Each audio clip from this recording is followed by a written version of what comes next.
Hi everyone, so this is my third reflection and I'm going to be focusing on the Dirksen's text from this course, and I will be focusing on what came to mind as I did this week's readings.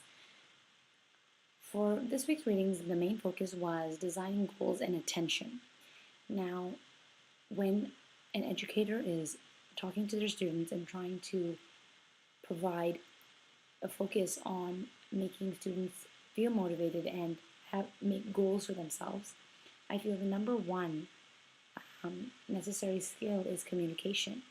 Communication is the first skill needed for an instructor to be able to communicate clearly what the goals are for the learner. Now, as teachers, we know that it is so important that we let our students know ahead of time what we are expecting on any given test, quiz, or assignment. Now, the best example I can think of for this is our instructor, Professor Powers. Now, he does an exceptional job always outlining what is needed for every assignment, every reading, and every form of assessment in this course. And I think it is so crucial as educators that we all outline in text, online, or in person in class exactly what is expected of our students. As learners, we can all relate that it is quite challenging to work on an assignment when you don't know what is being expected. So it is very important for us as educators to always outline exactly what we need from the students. Now, moving on to Bloom's taxonomy, which is also focused in this reading, they talk about how students learn to understand and remember material. And the focus in Bloom's taxonomy example is that students remember, then they understand, then they apply what they've learned, then they have to analyze that information so for it to really be embedded into their memory.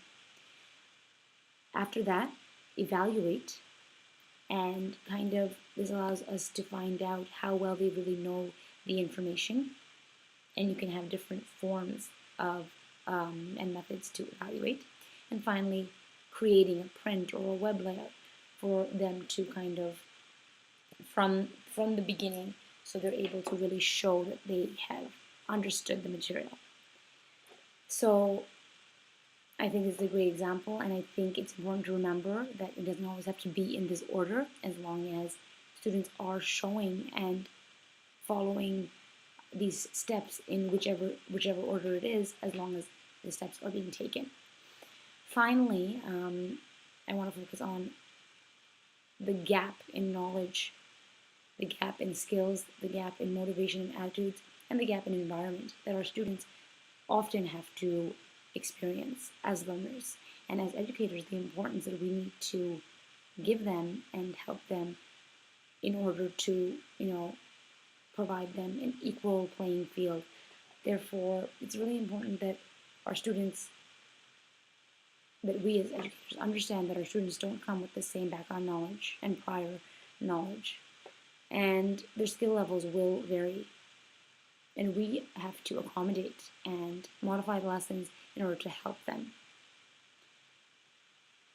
The motivation is not always going to be the same. Students will come in extremely motivated, ready to learn, and other students will come in with no interest for the subject. As educators, we need to make the information interesting to them, and we need to motivate them in a way that they feel and really connects with them as a learner. And finally, the environment. Everyone's home environment is different. Everyone's learning environments are different. As educators, we need to provide our students a positive learning environment in the classroom or online to enhance their experience. Thank you so much for listening, and I hope you tune in next time.